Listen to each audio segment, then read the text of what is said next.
Hello and welcome to this week's edition of Monday with the Mayor. I'm Bradford Raths, and for the first time in what seems like an eon, we're back here with Terry Seitz. I've missed you. Yeah, we've missed you too. I'm just kidding.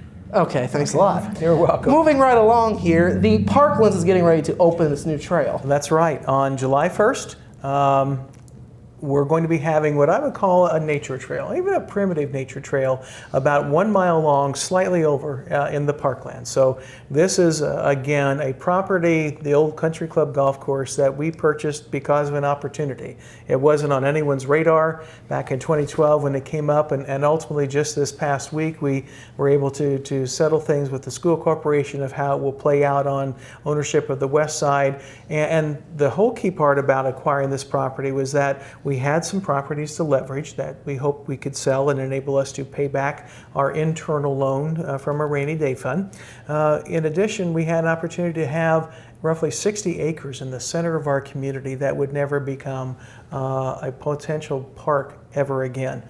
And ultimately, I think it's going to turn out to be a wonderful asset.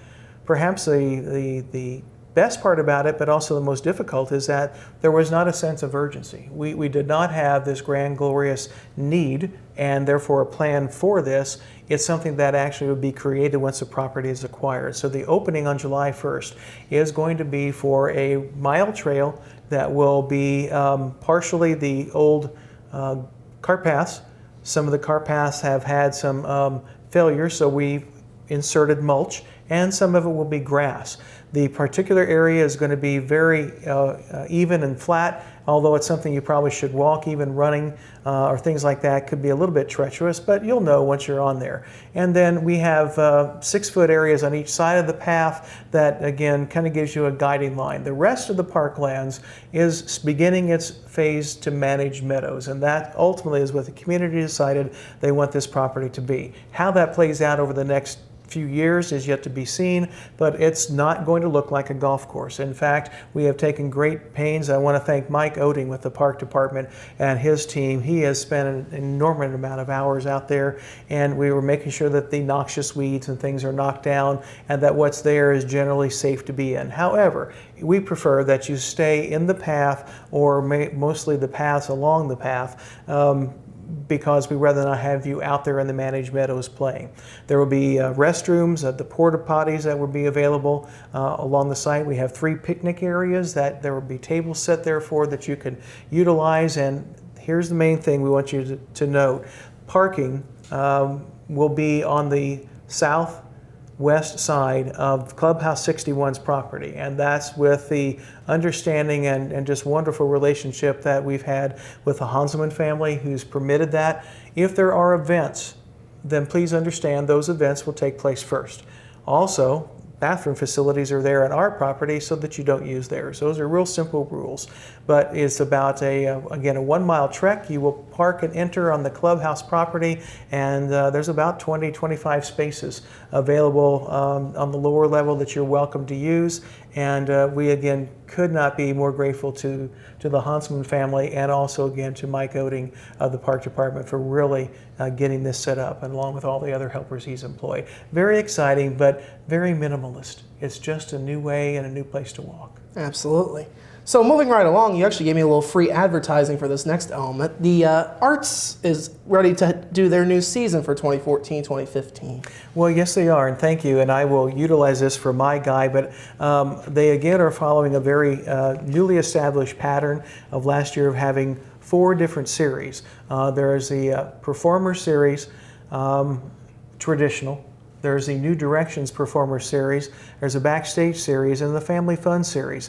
All said, there are going to be about a dozen acts, including a Christmas show by Mark O'Connor, a very famed award-winning fiddler and banjo player, as well as kicking off the year will be the Nitty Gritty Dirt Band on 9/21, and what an outstanding, internationally acclaimed band to be having here. So again, season tickets are available, later individual session or series tickets, and then at some point, perhaps during the season, there'll be tickets available for individual shows. But I would just ask that you consider and realize that Jasper is the only city in the entire state of Indiana, probably the Midwest, that actually has a municipally funded arts program. The performers or the performances at the Jasper Arts Center are considered probably the keystone projects of the arts, but we literally touch about 40,000 patrons every year through services to schools, to kids, through the Crimp Gallery, through senior citizens, and it's just rather amazing to see this all come together in a community our size. We also know that because we are a city that's soon to have 4 publicly owned companies, the arts have been one of the key recruiting areas for us, along with police, fire, and other parks and other those elements that we have that people really latch onto. It's very unusual, very rare, and this is one way that you could basically discover the arts. And the arts are part of the Strassenfest theme this year as we prepare for that coming up in about another month. Yeah. So for those of you who didn't see it before, here it is again. Get out and see some of the arts this year. Right. Call 482-3070 or go online at the jasperindiana.gov. All right. As we wrap up here, you have some acknowledgments you want to share. Well, it's a busy time of year. The city government generally tends to be busy, but it's very visible right now. We're staffed with over 300 people. That's in our regular full-time and all our summer part-time help. That's in the park and recreation areas, the pool. We've had some very record-setting activities in the Parks Department this year with their programs. Our sports complex is used on a regular basis. There are tournaments almost there every week, plus the regular weekly participation in events for Jasper kids, t-ball, softball, baseball, things like that. We also know that we have had a lot of street projects, sidewalk projects, stormwater projects. All we ask is that you observe some safety consciousness when you're out and about. Make sure that all our workers go home as in good health as they come to work for us. And if you see somebody out there working and has a City of Jasper truck or whatever else, thank them. This is your tax dollars at work, but ultimately, again, it's returning to the community. This is making our community stronger, and they're really busting it this summer, and I'm very proud to be the mayor of this city. Yeah. Their importance can certainly never be overstated. Absolutely. Importance and safety, very critical. All right. Well, thank you once again, Mayor. Thank you very much. This has been this week's edition of Monday with the Mayor. We're back after this.